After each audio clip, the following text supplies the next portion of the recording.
The most common of all follies, wrote H.L. Mencken, quote, is to believe passionately in the palpability not true. It is the chief occupation of mankind, end quote. In culture after culture, people believe that the soul lives on after death, that rituals can change the physical world and divine the truth, and that illness and misfortune are caused by, or alleviated by, spirits, ghosts, saints, fairies, angels, demons, cherubim, devils, and gods. Accordingly to polls, more than a quarter of today's Americans believe in witches. Almost half believe in ghosts, half believe in the devil. Half believe that the book of Genesis is literally true. 69% of people believe in angels. 87% believe that Jesus was raised from the dead. And 96% believe in a God or a universal spirit. How does religion fit into a mind that one might have thought was designed to reject the palpably not true? The common answer: that people take comfort in the thought of a benevolent shepherd, a universal plan, or an afterlife, is unsatisfying because it only raises the question of why a mind would evolve to find comfort in beliefs it can plainly see are false. A freezing person finds no comfort in believing he is warm. A person face to face with a lion is not put at ease by the conviction that it is a rabbit. What is religion? Like the psychology of the arts, the psychology of religion has been muddied by scholars' attempts to exalt it while understanding it. Religion cannot be equated with our higher spiritual, humane, ethical yearnings, though it sometimes overlaps with them. The Biblos contains instructions for genocide, rape, slavery, and the destruction of families, and even the Ten Commandments read in context prohibit murder, lying, theft, only within the tribe, not against outsiders. Religions have given us stonings, witch burnings, crusades, inquisitions, jihads, suicide bombers, abortion clinic gunmen, and mothers who drown their sons so they can be happily reunited in heaven. As Blaise Pascal once wrote, quote, men never do evil so completely and cheerfully as when they do it from religious conviction, end quote. Religion is not a single topic. What we call religion in the modern West is an alternative culture of laws and customs that survived alongside those of the nation-state because of accidents of European history. Religions, like other cultures, have produced great art, philosophy, and law, but their customs, like those of other cultures, often serve the interests of the people who promulgate them. Ancestor worship must be an appealing idea to people who are about to become ancestors. As one's days dwindle, life begins to shift from an iterative prisoner's dilemma, in which defection can be punished and cooperation rewarded, to a one-shot prisoner's dilemma in which enforcement is impossible. If you can convince your children that your soul will live on and watch over their affairs, they are less emboldened to defect while you are alive. Food taboos keep members of the tribe from becoming intimate with outsiders. Rites of passage demarcate the people who are entitled to the privileges of social categories, fetus or family member, child or adult, single or married, so as to preempt endless haggling over gray areas. Painful initiations weed out anyone who wants the benefits of membership without being committed to paying the costs. Witches are often mothers-in-law and other inconvenient people. Shamans and priests are Wizards of Oz who use special effects from sleight of hand and ventriloquism to sumptuous temples and cathedrals to convince others that they are privy to forces of power and wonder.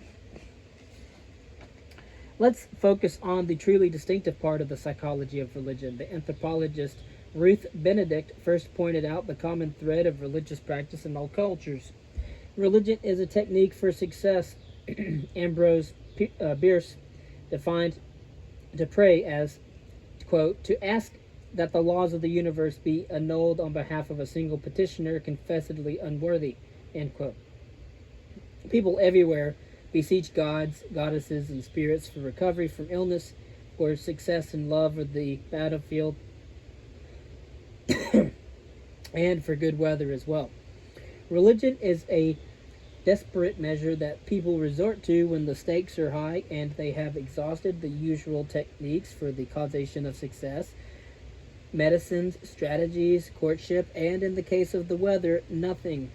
What kind of mind would do something as useless as inventing ghosts and bribing them for good weather? How does that fit into the idea that reasoning comes from a system of modules designed to figure out how the world works? The anthropologists Pascal Boyer and Dan Sperber have shown that it fits rather well. First, non-literate peoples are not psychotic hallucinators who are unable to distinguish fantasy from reality.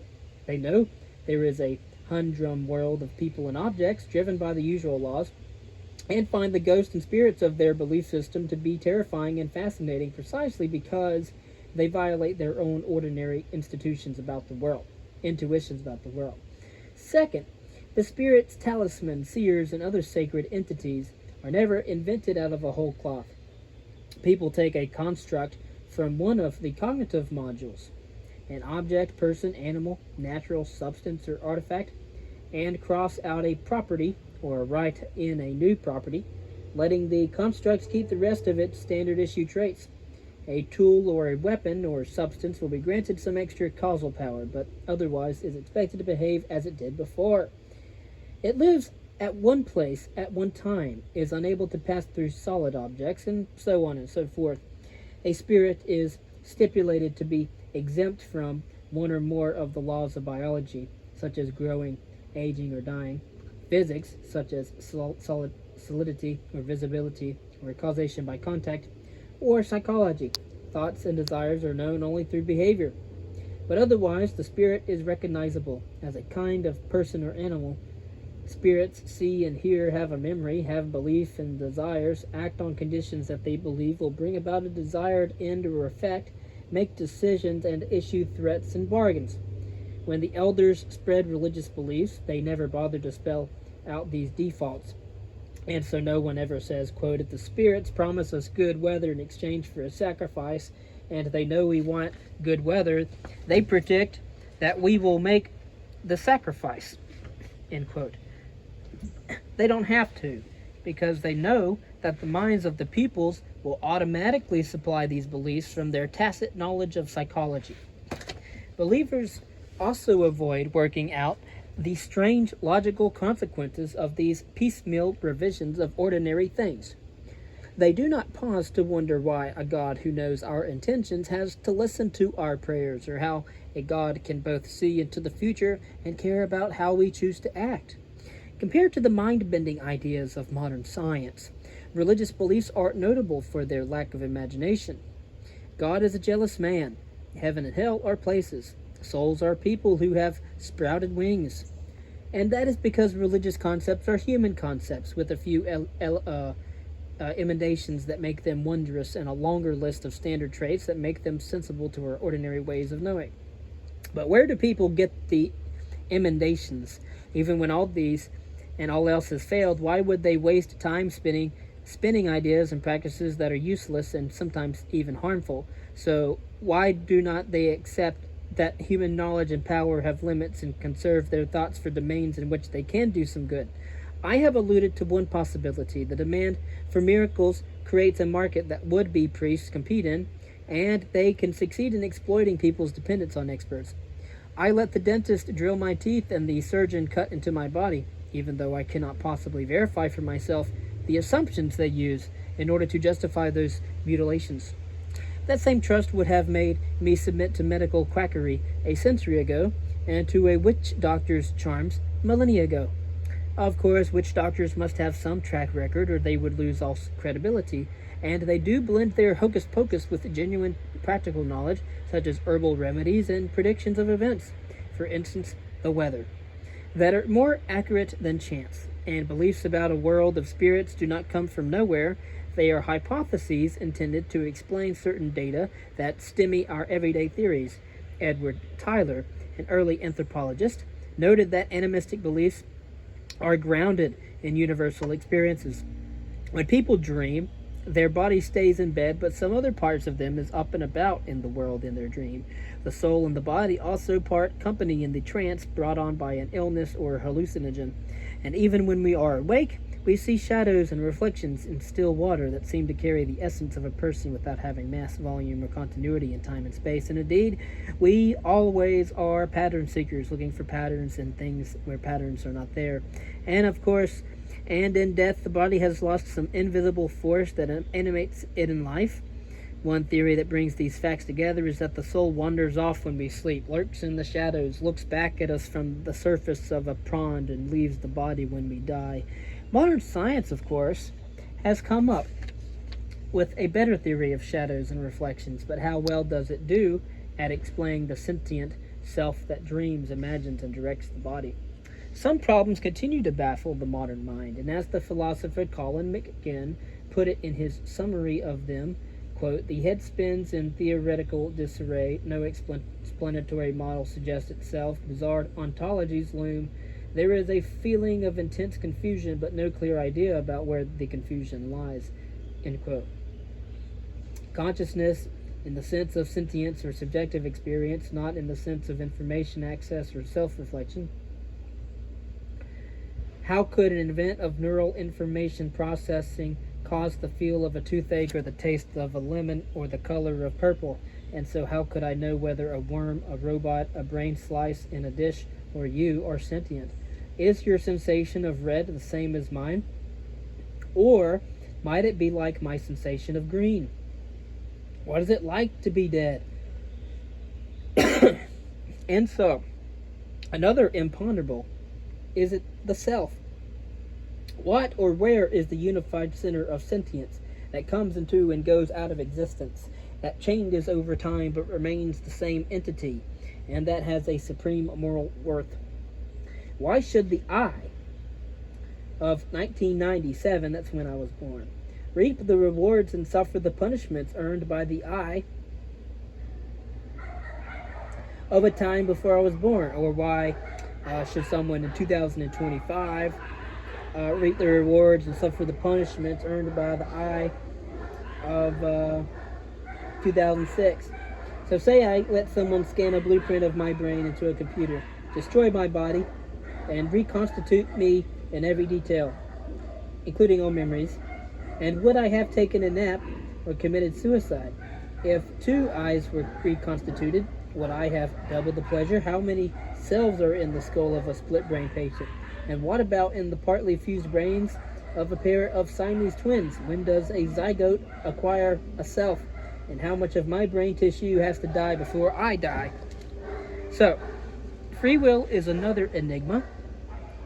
How can my actions be a choice for which I am responsible if they are completely caused by my genes, my upbringing, and my brain state, and indeed determined? So some events are determined, some are random, but how can a choice be neither? When I hand my wallet to an armed man who threatens to kill me if I do not, is that a choice? What about if I shoot a child because an armed man threatens to kill me if I do not? If I choose to do something, I could have done otherwise. But what does that mean in a single universe unfolding in time according to laws which I pass through only once? I am faced with a momentous decision, and an expert on human behavior with a 99% success rate predicts that I will choose what at this point looks like the worst alternative. Should I continue to agonize, or should I save time and do what's inevitable? A fourth puzzle is meaning. Teleology or purpose, telos. When I talk about planets, I can refer to all planets in the universe, past, present, and future.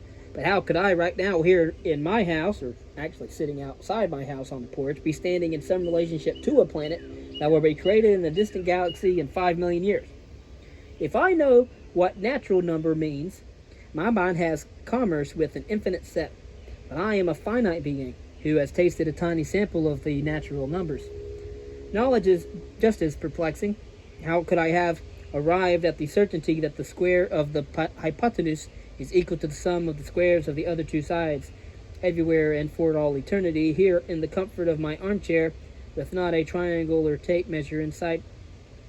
How do I know that I am not a brain in a vat, or dreaming or living a hallucination programmed by an evil neurologist or devil, or that the universe was not created 5 minutes ago, complete with fossils, memories, and historical records? If every emerald that I have seen so far is green, why should I conclude all emeralds are green rather than all emeralds are grue, where grue means either observed before the year 2020 in green, or not so observed in blue? All emeralds I have seen are green, but then all the emeralds I've seen are grue. The two conclusions are equally warranted, but one predicts that the first emerald I see in 2020 will be the color of grass, and the other predicts that it will be the color of the sky, which is not really the color of the sky, because the sky isn't really blue. Now, a final conundrum is morality. If I secretly hatchet the unhappy, despised pawnbroker, where is the evil nature of that act registered? What does it mean to say that I shouldn't do it? How did ought emerge from a universe of particles and planets, genes, and bodies of elements? If the aim of ethics is to maximize happiness, should we not indulge a sicko who gets more pleasure from killing than his victims do from living? If it is to maximize lives, should we publicly execute a framed man if it would deter 1,000 murderers, or draft a few human guinea pigs for fatal experiments that would save millions? People have thought about these problems, indeed, for millennia, but have made no progress in solving them at all. They give us a sense of bewilderment, of intellectual vertigo. McGinn shows how thinkers have cycled among 4 kinds of solutions over the ages. None, however, have been satisfactory. Philosophical problems have a feeling of the divine, and the favorite solution in most times and places is mysticism and religion. The problem with the religious solution was stated by Mencken when he wrote, quote, "Theology is the effort to explain the unknowable in terms of the not worth knowing," end quote. For anyone with a persistent intellectual curiosity, religious explanations are not worth knowing because they pile equally baffling enigmas on top of the original ones. What gave God a mind, free will, knowledge, certainty about right and wrong, and how does he infuse them into a universe that seems to run just fine according to physical laws? How does he get ghostly souls to interact with hard matter? And most perplexing of all, if the world unfolds according to a wise and merciful plan, why does it contain so much suffering? As the Yiddish expression says, if God lived on earth, people would break his windows. And I think what Pinker's getting at a certain point in this is that if proposing a God as being a creator of the universe or an artificer is just a more complex question. It doesn't make the issue, the problem simpler. It makes it even more complex, because then you have to define the complex of the complexer, or you have to define the qualities of something greater than the creation itself. And so you have something, you're invoking something more complex to explain something that's simpler. And it just doesn't work that way in science. Usually you find find a simple solution to something that's complex. So it's even harder to prove something that's even more complex than something that's relatively more simpler. So, and that's kind of what I think Pinker was getting at there.